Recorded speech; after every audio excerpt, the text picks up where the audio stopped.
అందరూ బాగున్నారు. నేను మా మమ్మీ ఉన్నాను. ఈరోజు ఏంటంటే గోరు చిక్కుడుకాయ ఎండుమిర్చి దోరగా వేయించుకొని ఇలా పొడి చేసుకొని వెల్లుల్లి పసుపు ఈ గోరు చిక్కుడుకాయ ఉప్పేసి ఉడకబెట్టుకునేది.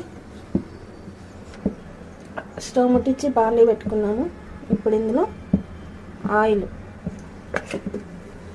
హీట్ ఎక్క ఇప్పుడు మనం పోపు గింజలు వేసేసాము.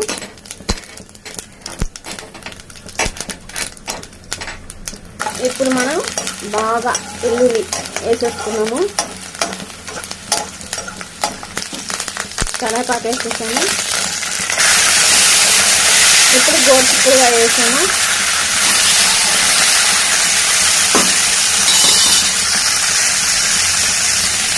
కొంచెం పసుపు బాగా కలపాలి.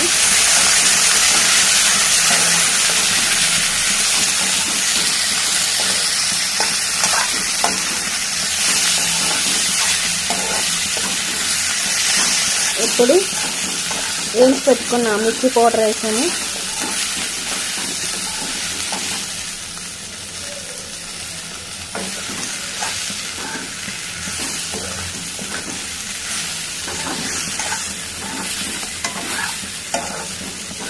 ఓకే ఫ్రెండ్స్, చూసారు కదా ఎంతో టేస్టీ వెల్లుల్లి దల్లిగా వేసుకొని గోరు చిక్కుడుగా ఇలా ఫ్రై చేసుకుంటే చాలా బాగుంటుంది. మీరు కూడా ట్రై చేయండి. ఎలా ఉందో కామెంట్ బాక్స్లో పెట్టండి. కొత్తగా చూసే వాళ్ళని సబ్స్క్రైబ్ చేసుకోండి. పక్కన ఉన్న బెల్ని టిక్ అనండి. Like and share. Okay, bye. Next వీడియోతో మళ్ళీ కలుద్దాం. మరో టేస్టీ వంట మళ్ళీ కలుద్దాం. అంతవరకు బాయ్.